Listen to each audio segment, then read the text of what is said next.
Bakit ka nag-full-time? Ba't mo talaga iniwan yung work? Gandang tanong yan, no? Kasi actually, pwede ko naman siyang pagsabayin eh. At that time, doble pa sana income ko, di ba? However, na-realize ko rin na nasa-sacrifice na yung other thing, no? At hindi na ako na-focus. Both things nasa-sacrifice na. Because hati na yung focus ko. So, namili ako. Ano ba talaga yung vision ko for myself? So, I took a step back and take a look at the bigger picture. Ano bang gusto kong mangyari in the future? Gusto ko pa talaga ng ganitong path, IT, maging whatever, pinaka-highest position, or gusto ko tong pagnenegosyo at gusto kong mas ma-explore pa what's still out there. So, yun yung pinili kong path. Kasi nga, alam ko na para maging successful ako dito dahil baguhan ako, kailangan ko mag-focus talaga at ibigay dito yung 100% ko. Kaya ako siya pinili na mapunta dun sa path na yun. At the same time, sobrang malapit yung puso ko sa ginagawa ko bilang financial advisor simply because ako mismo naranasan ko maging breadwinner at resulta yon ng kakulangan ng financial education sa mga magulang ko at hindi naman nila ginusto eh. Yes. Na maging breadwinner ako ng family, na ako yung magtaguyod at 21. It's just that, nung panahon nila, wala namang Facebook, wala namang internet, hindi nila alam yung financial education. So sabi ko, parang baka ito na yung calling ko, kaya ako pinagdaanan yung challenge na yon para ako yung maging instrument dito na i-share tong financial literacy sa next generation para maputol yung tinatawag nating sandwich generation na naipapasa lang yung responsibilities from one generation into another. Kaya ako rin siya pinili. More than the money, more than the anything else, but nagkaroon ako ng ganong klaseng vision at that time.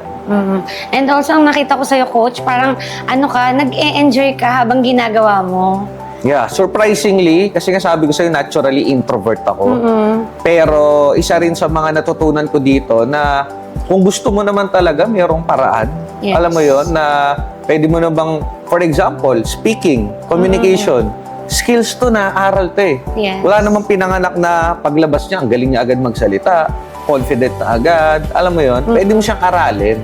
So, nung mga time na yon, inaral ko siya, social skills, communication, public speaking, aside from personal development and aside from learning the industry, pinagsabay-sabay ko siyang aralin. So, na-realize ko doon na isa lang pala yung magiging parang common of it all. Nung lahat nung nakita kong successful sa industry na yun, isa lang yung common nila. Maayos yung character nila bilang tao. Ibig sabihin, yung values na meron sila sa buhay in terms of being responsible, being committed sa ginagawa, being coachable sa ginagawa nila. Parang nakita ko na kahit magkakaiba sila ng background, kahit na magkakaiba sila ng lugar na kinalakihan, pero yun yung naging common ground nila. So sabi ko, wala namang palang imposible. Basta i-adapt ko lang itong mga qualities and values na to, na committed ako, responsable ako, coachable ako, kahit ano pa yan, madali na siyang aralin. Ganun yung naging ko dyan. And ang maganda sa'yo is talaga nagkaroon ka ng growth mindset. Yeah. Na kung saan, layo di ba? Engineer to financial advisor, pero nakita mo yung bigger picture and at the same time, hindi mo makukuha yung success if hindi mo i-improve talaga yung sarili mo. And while doing it, talagang in-enjoy mo siya. Yeah. And ang sarap, di ba? Pag na-enjoy mo yung trabaho at the same time, kasi sabi mo nung una, sa work is parang padagdag lang ng padagdag. Yeah. And maybe, hindi lang din naman yun, kasi meron din naman mga company na okay yung culture, maybe the culture ng pinanggalingan mo.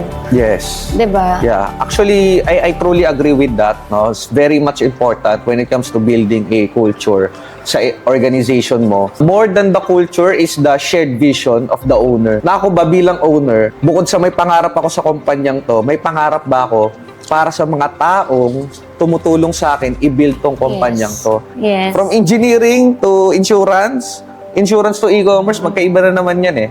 Pero same structure lang yung in-apply ko. Na basta coachable ako, committed ako, responsible ako, kaya ko nang aralin yan at kaya ko maging excellent dyan.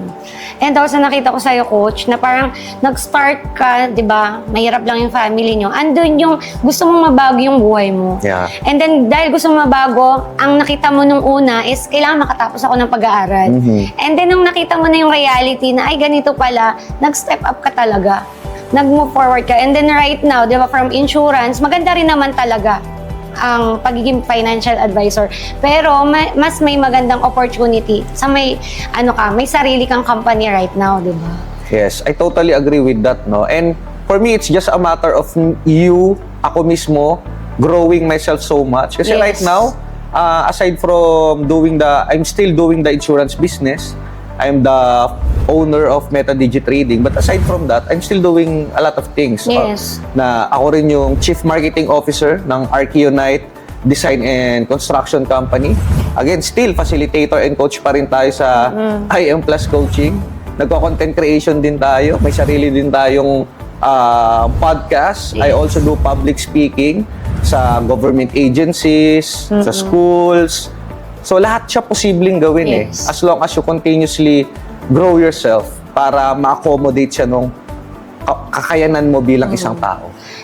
And also dun papasok yung ready ka ba to receive the blessings from God? Kasi if hindi ka prepared, kahit bigyan kita ng 1,000,000 ngayon, di ba?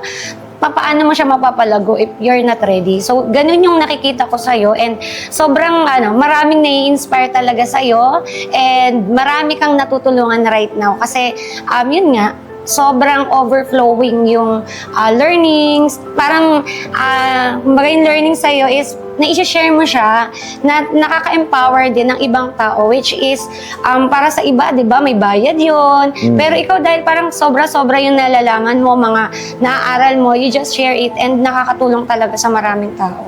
Alam mo, sobrang totoo niyang sinabi mo, no? Actually, isa rin to sa mga magandang tips sa mga EV viewers natin na sa umpisa talaga, magbigay ka ng magbigay. Di ba? Kahit wala mo nang nakukuhang kapalit.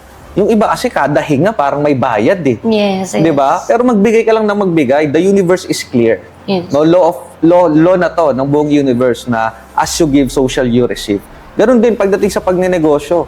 No, kung kaya mo talagang ibigay yung services mo or yung expertise mo for free sa umpisa para lang makita ka kung gaano kagaling, then do it. Eventually, babalik at babalik yun sa'yo. So, yun ang isa rin sa mga prinsipyong ina-apply ko sa business ko right now. That's why it's continuously growing and growing and growing.